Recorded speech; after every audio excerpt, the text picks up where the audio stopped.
and players smiling. But Michael Jordan is not only the best basketball player, but he's the most exciting basketball player to ever play. Tatum fires away, pumps it in, 51 for Jayson Tatum. The Big Three NBA podcast is powered by Prize Picks. Hello, everyone. Welcome to the Big Three NBA podcast. Sherrod Blakely, Gary Washburn. I'm Kwani Lunis, the usual crew. Let's start with All-Star Weekend, the break, the new format. Just off the top, we could talk about what you two thought about this new approach. I just want to know if Gary got some food from Mama, because I know he went to. I know he's another trip though without us. Oh, Sherrod, okay. I know they didn't teach geography at Syracuse, but realize San Francisco and LA are like 5 hours apart. Gary, you tell me that you went to All-Star Weekend and you so said I didn't go home to see my mom. You said the whole time. It's like me saying, did you go see your mama in Jersey even though you was in Syracuse? Yeah. No, you didn't. No, don't do that. Don't do that. You're close. Tell him where I'm from. Close. Jersey. He's from Jersey. They did not teach geography in Syracuse. Doing your homework in San Francisco, California is a big state. My mother lives in Southern California. San Francisco's in Northern California. So, no, I didn't go by mama and them house and kick it and eat some scrimps and steaks and collard greens and all that. I did not do that this time. Well, that answers the most important question about All-Star. Here we go. Way to go, Sherrod. I hate Gary. I'm just saying. So anyway, back to the format. Okay. That's called the icebreaker, but clearly Gary don't know about that. Right. We gonna keep moving. Gary, you were there in San Francisco apparently the whole time for All-Star Weekend, which that's another story another day. Yeah.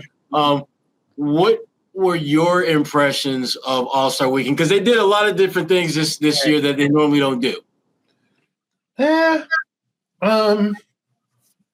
mean, the good news is there was no incidents, nothing happened, because I know people were worried about San Francisco had some issues, obviously, with crime and petty crime. So I didn't hear one thing the city put on, and it was also Chinese New Year weekend. So Saturday there was a big parade in San Francisco that held a lot of people up from getting to the arena, like Ubers, literally for a 3-mile ride was like $40, $50. So it was crazy, but overall, it was a solid weekend. The logistics of it, were okay. I think people really enjoyed having some events in Oakland. They had the celebrity game, but they also had the All-Star practice. It used to be Oracle Arena. Now it's back to Oakland Arena. And the fans there were very, very loud, loved the atmosphere. And we talk about some of these guys. Kyrie was literally throwing the ball into the stands and having fans try to hit a three-pointer from the stands. Like he did that 10 or 15 times during practice. He just was throwing a ball and go, okay, try to make the shot. This cool stuff like that. Guys are signing autographs, shaking hands, just a great community atmosphere because Oakland deserves it.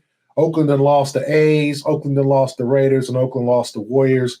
And so it's a city with no pro sports teams in the 4 major sports. So it was tough, but to see Oakland rise to the occasion, admittedly, Chase Center crowd was like a wine and cheese crowd. They didn't get excited about nothing. As I told our friend Vinny Goodwill on his podcast, the only time they got excited is when Too Short said, "What's my favorite word?" And they yelled out that word. So I won't say that on. I almost said it. Don't please. Just don't instinctually. Don't do that. Don't do that, Kwani. I'm kidding. You can Google what his favorite word is. But it was like they were very quiet. It was not a great atmosphere for an all-star game, but that's the league's fault. All these corporate sponsors, as well as I do, Sherrod and Kwani, all these corporate sponsors, everybody just dressing. Everybody just wants to be seen on camera. They want to wear all their laid out stuff and they just want to sit there with their kid and just chill and be like, yeah, I'm here. Yeah, I had enough money to get in here. And that's kind of where it's become. The tickets are overpriced in terms of it's too expensive for an average family to go to. That's when people ask about All-Star.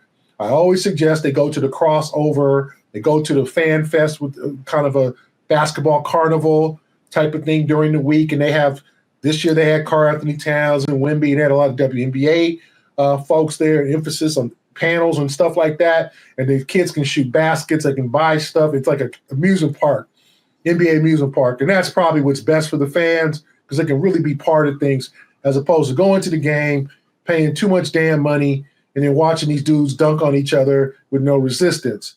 But the format I thought was not good. It was too much Kevin Hart, and I know Kevin Hart tried, and they put the ball in, and they said, hey, Kevin, be funny, make people laugh because, and Kevin does what Kevin does. That's Kevin Hart. If you know you're getting Kevin Hart, so if you don't want Kevin Hart, don't invite Kevin Hart. He's gonna have something to say, and there's some things he was hilarious about. Some things were like, okay, Kevin, you might just be quiet on this one. But to me, I thought it was a solid weekend. I don't like the format. You could throw that out. I didn't like LeBron backing out at the last minute. Yeah, that wasn't right. Should the Rising Stars be playing? Probably not. People kind of felt some kind of way. So, but the players themselves caused this. If you didn't want this to happen, play hard and give the fans a good, enjoyable, digestible product where they can go home and have memories as opposed to, I was there at the game. You want to see Steph hit a 3 in the face of, LeBron or Kevin Durant or Anthony Edwards. You want to see your greatest players go at each other a little bit, not this, stuff that we've been seeing. So hopefully in Inglewood, my hometown, next year, it could be a little bit better. Then you go see Mama? I'm definitely going to see Mama. I might even stay at night at Mama's house. There we go. I mean, you might as well just stay if the Uber prices are going to be like that. Exactly. But my mama lived right near Intuit Dome and SoFi Stadium, and so I'm really excited about Inglewood. It hasn't hosted an All-Star game since 1983, the famous Marvin Gaye national anthem. I don't know if you ever seen it on tape, Kwani. Yes. Probably one of the greatest versions of all time. It was. Because I just remember that. I remember the players bobbing their heads. Like the players started to in the end. That was probably the most awesome part of that rendition was that here's somebody who's their peer and he starts singing it like he's singing one of his soul songs, and the players started to do this. Like, oh snap! That was the awesome part. So anyway, first All-Star game since then. I'm excited about next year. I know you guys have your thoughts, and I'd love to hear them. But like I said, they trying. This didn't quite work, but the league is trying. They are, and this was a good try, good effort type of thing because I didn't think it went nearly as well as they were hoping, and I think that there's a couple reasons for that. I think first and foremost, the format is not engaging. The matchups weren't engaging. There wasn't any intrigue. I mean, even though they let Shaq and Kenny and Chuck and those guys pick the teams, there should have been a little bit more structure to it. Like you would have liked to have seen, a matchup, where, Steph was going against like Anthony Edwards or just something that you could build off of from the past that you could bring to this game. Some type of, something. It didn't hit the way they wanted to. I think they're going to look at this and they're going to realize that this is something that was that the intention was good, but they need to figure out something else. And Gary, the point that you made, and it manifests itself even in this new format. They still didn't play hard till the end. I mean, no disrespect to Steph Curry, who's one of the greatest all-time shooters, but if you're raising up from half court, you do that before the game. We see you do that in pregame. I want to see you raise up on like Jayson Tatum. I want to see Jayson Tatum go to the cup and try to dunk on somebody. I want to see Jaylen Brown doing chin-ups on Jokic. That's what I want to see you. I want you to see like it's a real All-Star game. I mean, we have all, we've all seen like college All-Star games and high school All-Star games where guys are trying to they trying to show out. I mean, they're not trying to do off. They're trying to show you why they're better than you. And it seems that there's none of that type of I'm the man mentality with these kids. They just out there to get that check and run up and down, get a little cardio, and don't get hurt. But the thing about it, the irony is that they're trying to avoid getting hurt when, by the way they play, they're hurting the brand. Oh, yeah. And they don't seem to draw that correlation between what they're doing, not doing, and what does that look like to the fans. I mean, I would love for the players to go back and actually watch the tape of an All-Star game, and so they can see just how weak and pathetic they out there playing. And again, I understand that you want to make sure you're in the best shape you can be for, the regular season. But damn, these people paid a lot of money. These people have been looking forward to this moment all season long to see their best players across the league play. And y'all act as if it's not a big deal. I mean, the only thing I can think of that might get these guys to step their game up a little bit is if you put USA versus the world. If you put the 12 best players from the U.S., 12 best players internationally, and create that matchup. I'll say this, okay, and maybe y'all can relate to me. I'm going to side with the players a little bit here. Okay, one, there's just too much stuff going on. That's what I was going to say. There's no incentive for them to want to play well. I wouldn't want to play well. So just imagine us going to NABJ on a Wednesday, okay, and all of what we do at our National Associated Black Journalists Conference, hanging out, seeing old friends, hanging with friends and family in terms of like dinners, going to see the city, the business aspect, the job fair, if you're looking for jobs or you're recruiting for your job, panels and sessions, all that. Then on Sunday, okay, we're having a serious 3-hour meeting and you better be at your best attention. Like we actually do have that. Like on Sunday at our convention, we are fried. We are ready to go home. We have hung out. We have seen people we haven't seen sometimes 10, 15, 20 years. We done hung out with them. We done gotten emotional. Oh, that's my man. That's my peoples. Oh, my God. I ain't seen you since college. We have done all that, right? We have hung out till late in the evening. We have done the business aspect. Sunday, we ready to go home. We just like, you get home from an EBJ and you ready to take an 8-hour nap and you ready to, then you got to go to the office the next day and you ain't happy because you go back to the reality. So just imagine these guys coming in on Thursday or Friday. First of all, there was 10 teams that played on Thursday. A third of the league played Thursday. So all the All-Stars from their team are getting in Friday. You've got marketing commitments, shoe deals, shoe people, Nike, Adidas, Under Armour's telling you, you got to be here, you got to go here. Whatever other, last year, Jayson Tatum did some for his SoFi Bank endorsement. He did a get-together. This year, Jalen went on Friday to in Oakland, announced he's doing an Oakland exchange, a great thing. He's trying to jumpstart and encourage more Black businesses in Oakland. Then he went to McClymonds High School, where Bill Russell, the amazing, the great, late Bill Russell, had the court there. That's where he went to high school. He went to Mac. Dedicated right around his birthday, too, at that. So. Dedicated to him. His wife was there. And so that's what Jalen did. Then you talk about these dudes, they want to go out. Okay. They want to, there's lavish parties thrown by every shoe company and every agent. So these guys are like, okay, I guess I better go out too. Now, are they going to hang out till 5 a.m? Who knows? Maybe some of the young ones. Others are going to go home at midnight, but they're still getting out. That's Friday. Saturday's a little rinky-dink practice, but it's good for the fans. Then they go to Saturday night festivities. If they're not participating, they're there. Then they go out again Saturday night, and then sometimes even Sunday morning before the game, they got commitments. They might have to show up at a Foot Locker selling their new shoes. There's the NBA crossover, which is basically, as I mentioned before, like their carnival. There was Victor Wembanyama there, Karl Anthony Towns talking to people doing interviews. Like, there's so much. These dudes get dragged, and then Sunday, hey, go out there and play hard. And these dudes are like, no, man, I'm tired. And then they trying to get rest because they got to play again on Thursday. And some now teams got to play Wednesday because of the schedule changes with the fires and everything. The Lakers play tomorrow.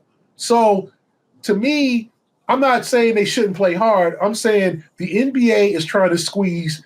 They're trying to make this a spectacle as opposed to just a game. And so the game becomes an anti-climax. Because even the fan, we tired. The reporters are tired. We at the game like this. Man,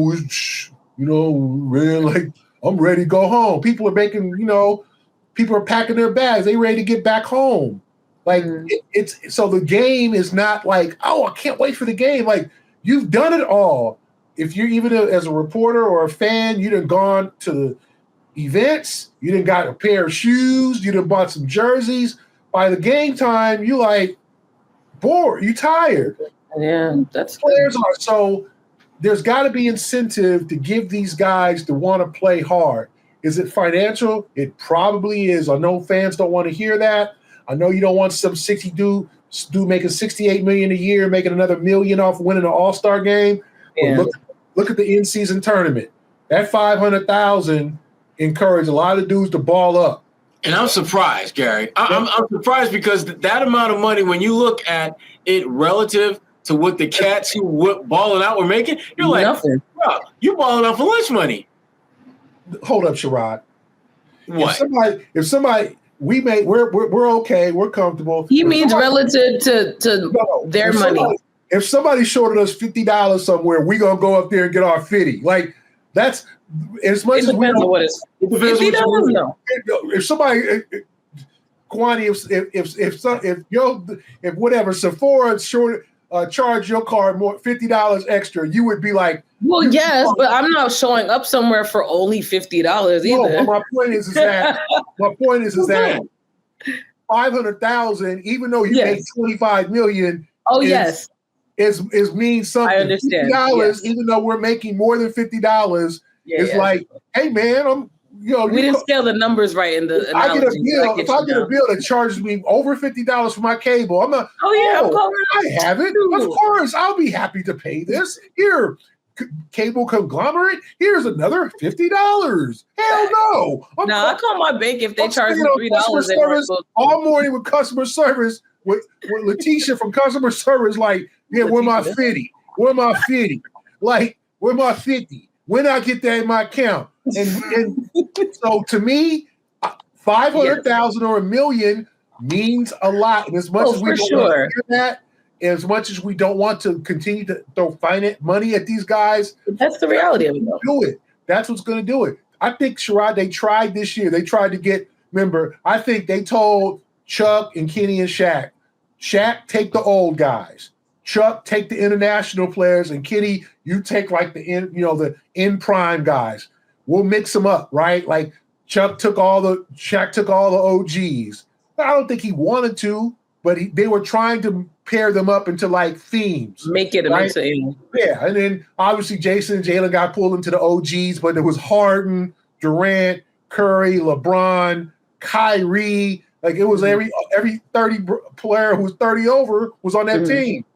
So I think they tried, but I think you're gonna do something and try. You tell me, Kwani, what do you think can incentivize these guys to play hard? Gary. I don't think there's any, but the way I agree with you. I don't think there's anything for real, like as of right now, but it sounds like for me, it just comes down to changing the schedule. Like if you have the big event, but that also, I know it's about ratings, right? So I don't know if people like ourselves, obviously we cover this, but fans of basketball, are they willing to maybe on a Friday night watch the big game and then follow up with the other festivities? Or is it a Saturday matinee game or something? How do you incentivize the viewer also to want to tune in? Because obviously, as you mentioned, it was very slow when it comes to the engagement of people physically there. But also, I know the NBA is thinking about viewership and ratings. So how do you tie that together? Also, does it come down to picking better cities too? Like Jalen said, like Boston would be a great city to. Obviously, we would have to figure out the infrastructure aspect of it. But maybe you're thinking better about the cities that you're having it, so that the people that are on the ground can be really engaged enough. But at the end of the day, to your point, for the players, like I don't see anything tangible other than changing the schedule. It may be really incentivizing them money-wise of like, all right, if you drop out the day before, you deduct something, or if you, I don't know, like there has to be consequences because for LeBron, LeBron, we gonna find you $1,000 for no, like right, and that's gonna do nothing for him. How dare you sit out with a sore foot? Exactly. You better get out here and live, boy. LeBron, management during the All-Star break. give us $1,000 now. Oh. We know you're the oldest man in the league. No, we know, but still, grandpa, you got to cut that check. No, money has to be involved. I think. What, the only thing I can think of that might move the needle a little bit is if you create some type of incentive in terms of win-loss, playoff position, that type of thing. What about home court advantage for the finals? For like the MVP? No. Go back to East and West, and whoever wins the game. Okay. Remember, baseball did that for a while because baseball, 20 years ago, baseball faced the same issue. The All-Star game was boring. A lot of the main players were like, just give me one at bat in the first inning, take me out in the second inning, I can sit and eat some sunflower seeds and kick it. And so they wanted to incentivize, and the players ended up being an idea that didn't really work out well. But if you want to do that, let's say, and obviously if you're the Celtics or the Cavaliers, you're gonna be like, you looking at like Trae Young and say, hey Trae, I know you ain't gonna we need you to play hard, bro. Like we trying to get Game 7 at home. Like, so could that be it? And how do you think that would work? Yeah, I mean, I think it definitely has a shot. But look, the bottom line is this was a good try, good effort, but there's definitely need to go back to the drawing board and figure out something. Before we go too much further, I want to just give a quick shout out to our good friends at Prize Picks, which is the best place to get real money sports action. With over 10 million members and billions of dollars in awarded winnings, Prize Picks has made daily fantasy sports accessible to all. You just pick more or less on at least 2 players for a shot to win up to 1,000 times your cash. Run your game all season long on Prize Picks, which is America's #1 daily fantasy sports app. Prize Picks is the best place to win cash while watching your favorite players during the game and Saturday night events and all. During All-Star Weekend, we saw them do a really good job with the Saturday night events and the three-point shooting. I hope y'all didn't bet on Chris Paul and Wemby in the skills challenge. I'll tell you all that much. Facts. Well, with Prize Picks, you can win now up to 1,000 times your money with Prize Picks. And again, how do you do it? It's real simple. You sign up today and get $50 instant when you play $5. You don't even need to win to receive the $50 bonus. It's guaranteed. Again, sign up today, get $50 instantly when you play $5. You don't even need to win to receive the bonus. It is guaranteed. Download the app today and use the code CLNS to get that $50 instantly that I just mentioned to you after you play that first $5 lineup. And again, download the app, get the code CLNS to get $50 instantly after you play your first $5 lineup. Prize Picks, run your game. All right, so we didn't talk about Celtics-specific things related to the All-Star Weekend. We could get into it very briefly. I'll start with J.D. Davidson, who actually got to play in the, for the G League All-Star team. They didn't advance to play on Sunday, which would have been against Tatum and Brown. But also, of course, we mentioned the teams. Shaq's OG squad won it all. Tatum with 25 points, 5 rebounds, and 4 assists in 2 games. Brown with 12 points, 2 rebounds, and a steal. But he also, like you mentioned, Gary, unveiled the new incubator for the Black-owned businesses in Oakland, the exchange program, but also just, showing, again, the work that he's willing to do community-wise with Bill Russell as well. There was so many things, like you said, there were just too many things going on. But we can quickly talk about what Brown did, and then, of course, Tatum. And then we'll move on to post-All-Star love.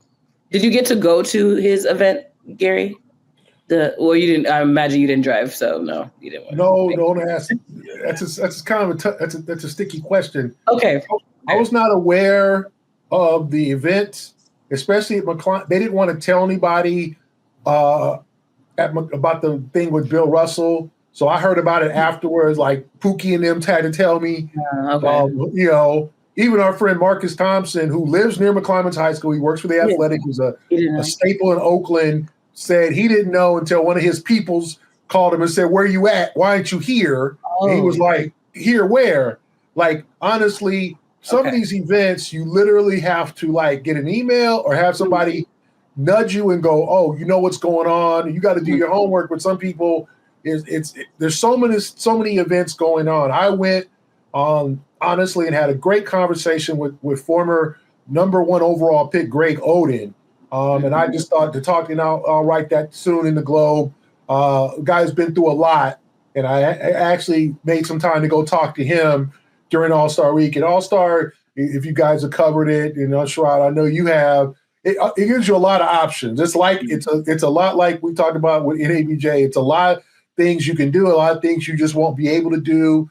And All-Star Weekend, amazing for. Let's give congratulations to our friend Jeff Twist for very important. Yeah, Lifetime Achievement Award. He's on. I texted with him. He's on cloud 9.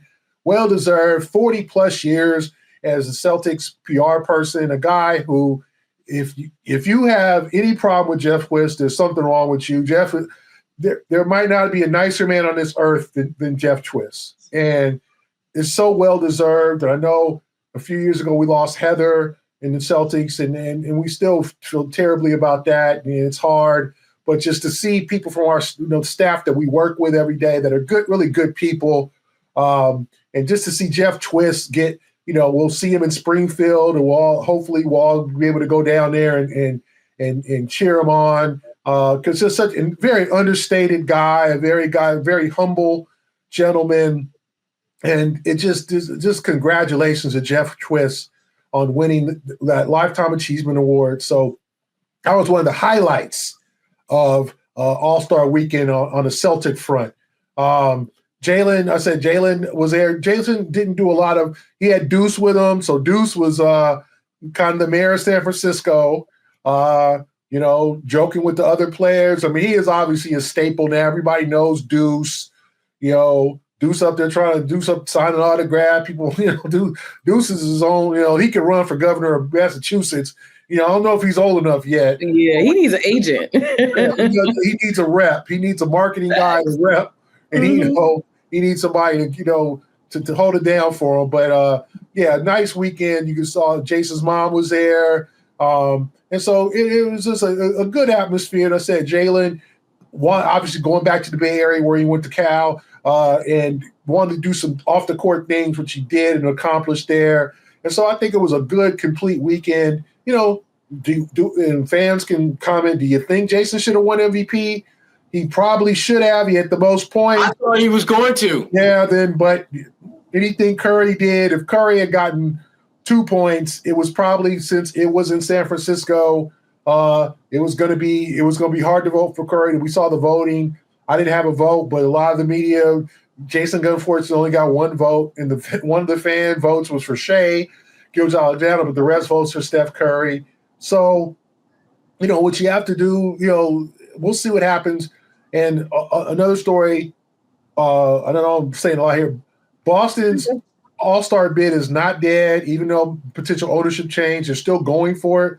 They're trying to get 28 or 29. It all depends on the timing. And remember, Boston has not hosted an All-Star game since 1964. And believe it or not, Kwani, me and Norris Sherrod were around then. So that's before our time, too. That was before your time, Gary? Yeah, that was before my time. What? Yeah, believe it or not. I don't remember that game. So I wasn't there for that. But they have not hosted since 1964. And the city is on board. And also, another quick story, there's an ownership group now that I wrote today. It's going to collaborate, led by Donnie Wahlberg and Michael Carter-Williams, a former Syracuse player. Unfortunately, he did not go to the greatest college. Damn, I'm slacking. I want to be in an ownership group. I got like $20. He was rookie of the year, Gary, but keep going. Rookie of the year, NBA vet, now a commentator for ACC Network. Him and Donnie Wahlberg have an ownership group, along with Michael Carter-Williams' mother. Who else? Try to bring another WNBA. Kwani, you can still get in on it. I'm trying to get in. I think I can pull out $200, honestly. You can 0.02% of ownership. I got you. So capital M in minority owner. Wow. They've collaborated to try to bring a WNBA team to Boston. So that's a lot of excitement there. Do fans think that they can support it? People are saying, well, they should move to Connecticut. I don't know about all the relocation. I'm not going to suggest a team lose its team, city or area or state lose its team. But as we know, Portland, Golden State, and Toronto are all getting teams. And Sports Business Journal reported this weekend that Cleveland is going to be the 16th team. So, and I know there's Detroit, Sherrod's city. Remember, he was there when the Shock was there winning championships. Two chips. Yeah. And I love that they're revisiting those cities with the original names. Well, potentially. I know the Shock might be Charlotte. I know Philadelphia's never had a team, but Philadelphia and Nashville are the other four cities that are trying to go for it. So we'll see how that goes through. So we'll see if this Boston bid, how far it goes. But I think it's exciting that now the women's soccer team coming next year, and now with potentially the NBA, the sports market of all sports markets. Before we close out, let's talk about looking ahead. We talked, unless you got I did say we were talking about Tatum. Was there anything else you wanted to mention about him and his All-Star appearance? Either of you? No, I think it's all self-explanatory. Played well. They hit 3 or 4 threes throughout the tournament. No, Tatum did what he's supposed to do. No. Yeah, I think if it were a neutral site, Tatum would have he won an MVP, but it was kind of hard to get away from Steph in San Francisco. Yeah. If Tatum would have got MVP, he would have got booed. And that would have been, apparently Steph knew it and whispered to Tatum on the podium, it's a lifetime achievement award. So I think he understood, and Tatum probably should have won it, but kind of said, you know how this goes, Jayson. Maybe one day in your 15th, 18th year, you get it. You'll get it. Maybe young guys.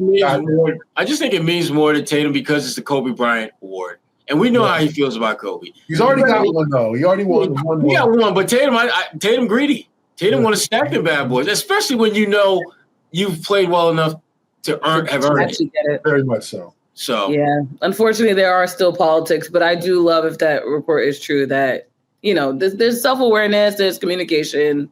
I think most of the players know it really comes down to just the optics sometimes in the NBA. But looking ahead, especially for the Celtics, we've been talking about health concerns and how this was also going to be an important period for them to reset. But now that we've hit the break, obviously the Celtics are back in action this week already. But who are you all paying closest attention to now that we've hit the, quote, second half of the season? Drew Holiday for me. He's the one guy who I think up to this point, I don't feel great about him health-wise. I feel great about Porzingis because when Porzingis has been out there healthy, he looks great. And there's been a consistency about him. Same thing with Al Horford, a couple of the older guys. But Drew, it's been a little bit more up and down with Drew this year than I think most people anticipated. When he's good, he's really, really good. And when he's not, it's pretty obvious. And I don't know whether it's a health thing. I don't know whether it's a father time thing. But he's the one guy for these last 20 or so some odd games before the playoffs I'm paying the closest amount of attention to. Yeah, I was going to say the same person. Everybody else is starting to play and trend up. Jalen had a couple of 28-point games before the break. Jayson was very good. Porzingis is playing the best basketball of the season. Derek White back from his slump. Peyton Pritchard had a couple of good ball games. So the only kind of missing guy, I'll flip too. I'll say Drew Holiday, but I'll say another old guy, another gray beard is Al Horford. You'd like to see Al hit a couple of more threes when he's open, do a little bit more contribution. I know he's gotten a lot of help from our friend Luke Cornett over the last couple of games, and I think that's key to see Cornett's development, and we'll see what we get from Keita. But if you could get good production over the last 28 ball games from Drew Holiday and Al Horford, the Celtics will be ready to go for the playoffs. Because now you're talking about We're in mid-February, 2 months, basically 2 months left in the regular season. You want to start turning it up right now. You want to start putting things together and having that cohesion and that chemistry to where by the first round series, whoever they're playing, the Celtics are ready to get them out of there. You don't want to be playing shaky basketball and you run into a Milwaukee, you run into a hot team, an Orlando team that gets fully healthy. There's too many variables in the East now, that you just don't know what might. Not saying the Celtics wouldn't win, but Philadelphia, if they ever get it together, fully healthy, will they give the Celtics kind of a run? Maybe. I said Orlando. Atlanta's all over the place.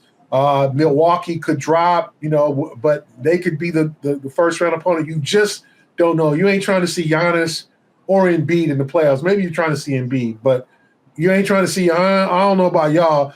I don't know about the Celtics. I'm not trying to be Giannis. Hey, go over that other bracket, Giannis. We'll see. You don't see. Yeah. We'll push that off as long as we can. Good. Love that. All right. So you actually basically answered the next question I was going to ask. I'll just say it for the sake of our listeners. Who needed the downtime the most for the Celtics? It was between Drew, Al, and Kristaps. You both basically answered that question. But before we close out, Philly's on deck for the Celtics. You just mentioned Embiid, but also the Knicks, they're sitting number 3 in the Eastern Conference right now. I said that not to hype that game up more, but between those two games, which one are you both looking forward to most? What you got, Gary? And why? The Knicks game is going to be on Sunday. Mm-hmm. The Knicks are going to have a chip on their shoulder. They've been embarrassed pretty much by the Celtics twice this season.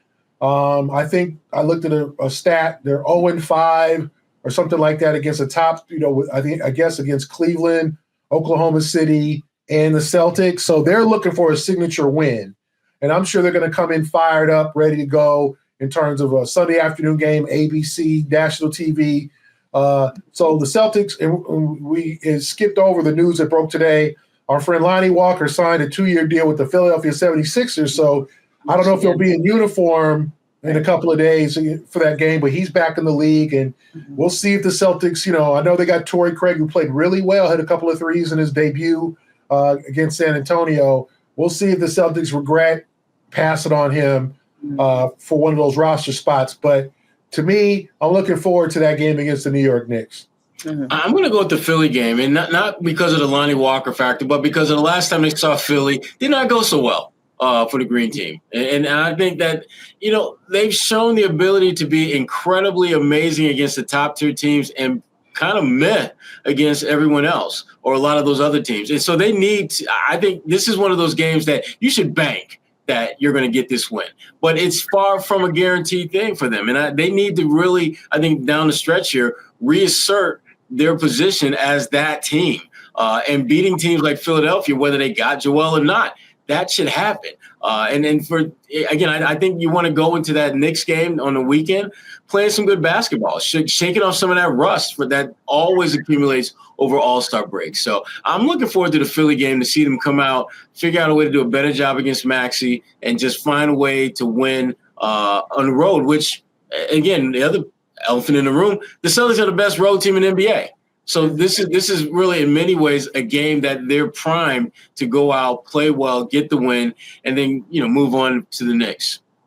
I like that. All right, that gives us something to look forward to for both of them. All right, 2 weeks ago we promised to give a Black History fun fact, and we did not deliver. But if you live in the greater Boston area, I have a challenge for you that we will talk about. The Black restaurant. Kwani out here giving homework. Kwani out here giving homework, Barry. But it's fun homework because the only assignment is to just go eat somewhere. So there's a Black Restaurant Month challenge in Boston, greater Boston area. The only thing you have to do is go to a restaurant, order food, and then snap a picture and then tag the Instagram account. The Black Restaurant Month challenge is on Instagram. But that was my contribution in giving you guys somewhere to go and something to do. Do you have a favorite Black-owned restaurant in the greater Boston area? I got a few that I like. Grace by Nia is one that comes to mind right away. Nice one, yeah. my vegan spot right down the street from me. Rhythm and Raps. Rhythm and Rap. Shout out to them. Yes, right in Austin, Brighton. Yep, it's right down the street from my office. Like literally right down the street from where I'm at right now. I'm not vegan, but that food. It's off the chain. It's off the chain. I would consider converting. If I could cook like them, yeah, I think about it. Right, that's the big key. those are the two that jump out to me, and there's a few others around the way, but those two come to mind right away. Gary, what does it have to be in Boston? It could be Greater Boston. You're on mute, I think. I ain't get muted. Oh my! Of course, his mic will get cut off right before. Sorry. There we go. Sorry, turn off. No, Grace by Nia, I would definitely say that. That's a good one. But before we leave, he's going to we have to wish happy birthday belated to one of the members of our team. Sherrod, it's your birthday. I appreciate Kwani's happy birthday. Thank you. I know you. You're turning 30 again. Wonderful. Yes. You see what I do? 30 forever. Period. Yeah. Happy birthday. So all the fans and the audience, please wish her happy birthday. Thank you, guys. A great person, inspiring, doing her damn thing. We all love Kwani. So happy birthday to Kwani, even from Sherrod. Wow. I got them to say something nice today. Wow. I reached out to you the day before your birthday. You did. I appreciate you. Yeah. That counts. But that's all. I think we could wrap on the high note of my birthday, because why not? No, but seriously, check out the restaurants that we mentioned, or just check out another restaurant near you. It's, I know we're in a weird space with what people consider DEI, but I think at the end of the day, it's just supporting good businesses, good food. There are a lot of good restaurants in the area. So make sure you check it out. They could download this episode and other episodes. Yes. Please. I feel like I've been just asking you to do so many things. Last thing I ask, please subscribe, download this episode, share it with a friend. I know you all, if you're watching this, you have to have at least one other friend that likes the NBA, likes basketball. Gary's got another friend. Even Gary got another friend. Anybody can have another friend.